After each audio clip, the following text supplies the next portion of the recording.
otro vídeo más con vosotros para compartir. A ver, ¿os acordáis en otro vídeo que puse los métodos para hacer bonsáis? Hablamos de los métodos de semilla, por esquejes, por acodos, etcétera. Entonces hoy vamos a hablar de hacer un bonsái desde semilla. Lo primero que tenemos que tener en cuenta es que las semillas las podemos plantar, como ya dije, de dos maneras, o bien directamente en tierra, que lo haríamos en primavera, o estratificando las semillas, que eso lo haríamos en otoño, a finales de otoño, cuando ya el árbol da la semilla, y lo que vamos a hacer es simular un invierno, pero en nuestro frigorífico. Entonces vamos a explicar un poquito los distintos métodos. Decir que la estratificación no se hace en todas las semillas. ¿Por qué? Porque hay semillas que el fruto lo da cercano a la primavera, entonces ya por la propia naturaleza pues pide plantar en primavera. Pero aquellos frutos que salen en otoño en zonas donde un invierno es más o menos duro, o aunque no sea duro, es semiduro, estamos hablando de inviernos por debajo de 6-7 grados, entonces en ese caso, si la semilla es de otoño y es un invierno en esa zona de inferior a 5 o 6 grados, son semillas que hay que estratificar. Cierto es que si lo que vamos a hacer es cultivarlas en esas zonas, pues a lo mejor no es tan necesario estratificar, simplemente podemos plantar y que pase el propio invierno en esa zona. Pero supongamos, por ejemplo, si yo quiero plantar una haya que se plantan que el fruto lo da en otoño, y lo que quiero es plantarla en una zona cálida y templada, pues tengo que simular ese invierno. Entonces la semilla de la haya la habría que estratificarla. Ahora, si yo lo que voy a hacer es plantarla en una zona de un invierno crudo, podría plantarla en el propio invierno, el propio otoño, y en primavera germinaría. Pero la estratificación nos da un poco más de garantías, entonces yo recomiendo la estratificación cuando es fruto de otoño. Están hoy las moscas, así que perdonadme, pero es que están un poco rebeldes, aproxima tormenta hoy.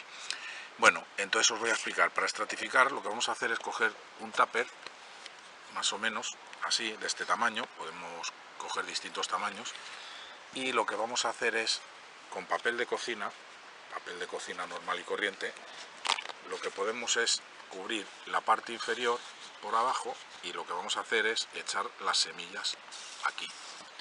Entonces, por ejemplo, estas 4 semillas son 4 semillas de melocotonero silvestre. Aquí tenemos otras 4 semillas de Arce palmatum, y aquí tenemos otras 4 semillas de Ginkgo biloba. ¿Cómo vamos a hacer para estratificarlas? Pues lo que haremos es cubrir con ese papel, y lo que vamos a hacer es humedecer el papel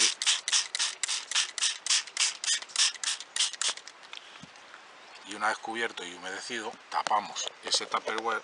Si es un tupper o un recipiente que no tiene tapa, le podemos cubrir con film transparente. Lo que se trata ahora, cuando lo meta en la nevera, que la condensación siempre mantenga la humedad de ese agua que hemos introducido nosotros. Una vez que lo metamos al frigorífico, observar cada 15-20 días que tiene pintitas de agua por todo alrededor, y es que está funcionando la condensación. Si no las tiene, pues podemos abrir y humedecer otro poquito para que se mantenga húmedo. No nos pasemos, no haga charco, no se trata de que haga charco, se trata de humedecer. ¿De acuerdo? Este sería uno de los métodos de estratificación. Voy a desmontarlo porque esto es simplemente para mostrarlo. La otra forma de estratificar sería ya con un sustrato. Entonces lo que haríamos es coger un sustrato, en este caso el sustrato que podéis ver en otro vídeo como lo hago yo con Akadama, Kyrius, Sepiolita y un poquito de humus. Y entonces lo que podemos hacer es cubrir aproximadamente 1 centímetro, una capa de 1 centímetro más o menos, ponemos las semillas, y una vez puestas las semillas, en este caso, bueno, voy a poner 3 porque me quepan mejor, y una vez cubiertas puestas las 3 semillas, lo cubrimos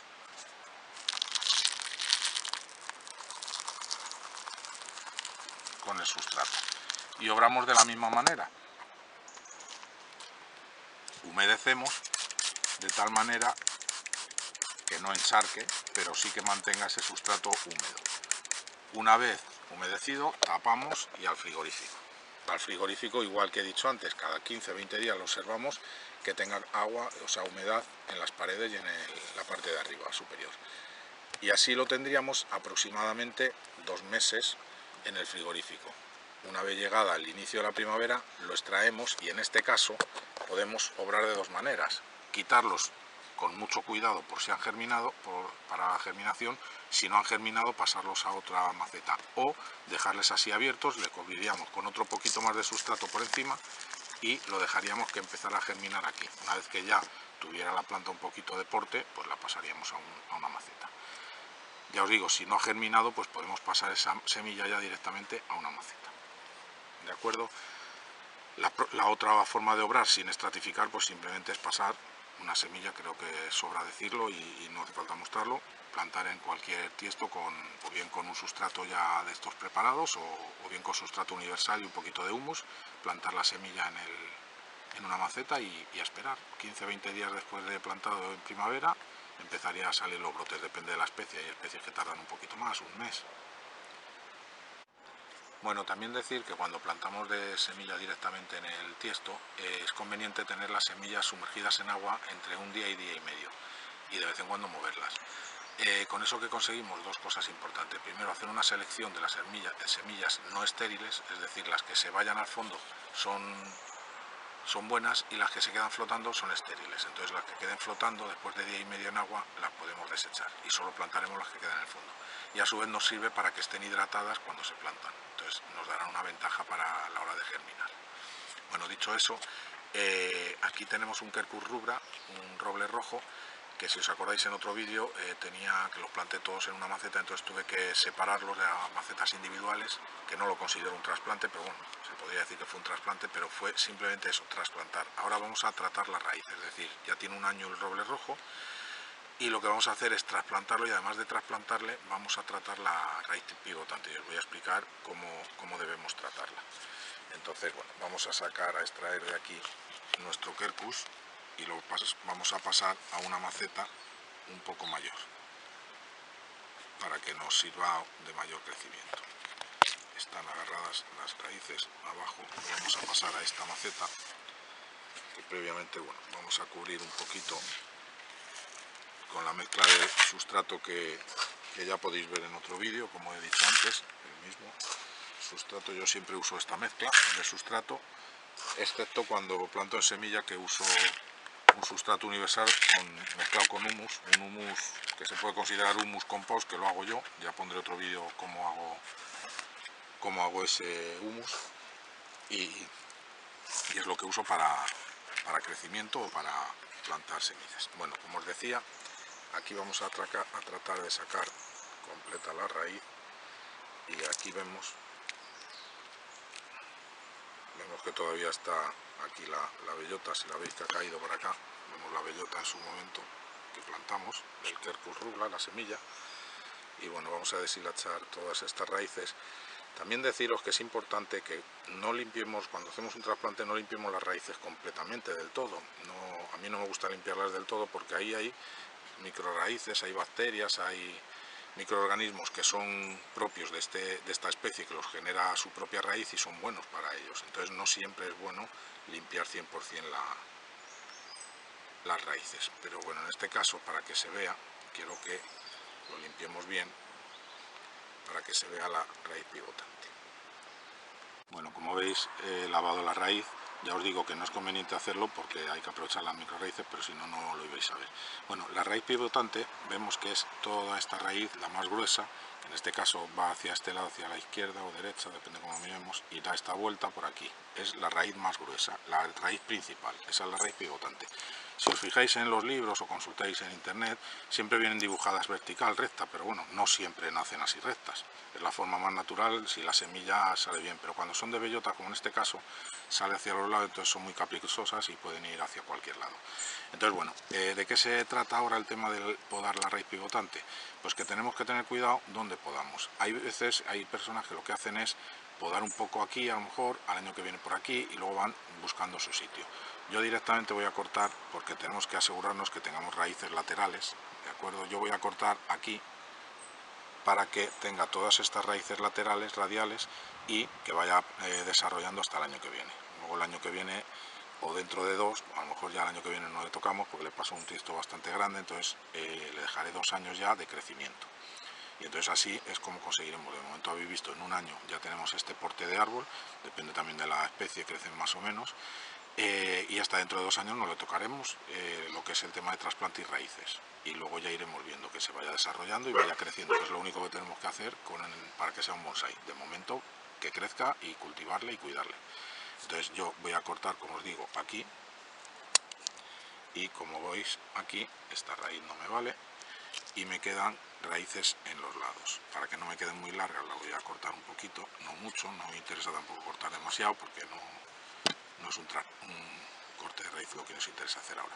Y como veis, con esa raíz suficiente para que ahora me aguante hasta dentro de 2 años y desarrolle todo sus raíces, sobre todo radiales. Hacia aquí abajo ya no va a ir. Las verticales son las que nunca nos interesan para los bonsáis. Dentro de 2 años ya veremos cómo está y ya trataremos las raíces de otra manera. Entonces ahora lo que vamos a hacer es trasplantarla aquí. Entonces hoy la regaremos bien, empaparemos bien, no lo voy a hacer ahora, pero bueno, ahora me dejo aquí un poco, pero luego ya le regaré en condiciones y aquí nos quedaría ya plantado el Quercus rubra trasplantado y habiendo cortado la raíz pivotante. Como veis, un bonsái desde semilla va a ser más lento, pero al final es como un hijo más, lo decía ya en otro vídeo. Al final lo has plantado tú, lo has visto crecer, ahora tiene 1 año, dentro de 2 años ya habrá ramificado, tendrá un sistema radicular mucho más amplio y iremos viéndole crecer. ¿Cuándo puede ser un bonsái? Pues dentro de muchos años, pero bueno, dentro de 2 años, ya 3, podemos considerar pre-bonsái, empezaremos a darle formas y ya verle crecer. Como veis aquí tenemos ahora un fresno, también igual que el Quercus de antes, tiene 1 año, el fresno este plantado de semilla, además plantado a la vez y cogido las semillas del mismo sitio. Vamos a sacar, como veis sale bastante bien todo el cepellón y bueno, vamos a ver, se ve por aquí, si os fijáis, esta es la raíz pivotante, que es mucho más gruesa. Si yo la sigo con los dedos, a ver si os puedo descubrirla para que la veáis, viene por aquí, viene toda esta zona de aquí, por aquí y llega hasta ahí, y esta de aquí sale de la propia pivotante, ¿veis? Todo esto es lo que vamos a cortar, todo cortaremos. Como veis que tenemos aquí muy buen sistema radicular radial, lo que voy a hacer es cortarla por la parte de aquí para que me quede plano ya, para en un futuro tener trabajándolo esa parte plana, que si os fijáis con el árbol es plana. Entonces esta parte de aquí es la que vamos a quitar y entonces ahora lo trasplantamos. Entonces el tratamiento que hay que hacerle una vez que ha pasado 1 año a este arbolito que hemos plantado desde semilla es simplemente eso, cortarle la raíz pivotante y ahora dejar que desarrolle. Como la vemos que es demasiado larga, como antes, podemos cortar un poquito las puntas nada más, sin entrar en excesos. Y entonces este fresno ahora lo vamos a trasplantar a esta maceta que es más grande y le ponemos en la cadama con el kiriu, con la sepiolita y con el humus. Insisto que las proporciones las tenéis en el vídeo, pero no quiero ser pesado tampoco, ya lo sabéis todos. Bueno, pues entonces aquí, a partir de aquí, hay que hacerle bien la cama para que... Luego también podríamos ponerle algo abajo para que no nos salgan raíces verticales hacia abajo y así potenciar que ensanche el tronco, pero eso yo ya prefiero hacerlo en el siguiente trasplante, es decir, dentro de un par de años haremos esa técnica para que nos ensanche el nevar y nos queda más grueso. Y ahora lo único que tenemos que hacer es darle agua y recordar que, bueno, recién trasplantado, nada de abonos y nada de nada, agua y luz, sol. Preservarles del viento, si hay viento en la zona, recién trasplantados, tener en cuenta que la planta está un poco estresada y necesita pues mimos y cariñitos. Y nada, abonarla pues a lo mejor dentro de 1 mes empezamos a abonarla ya.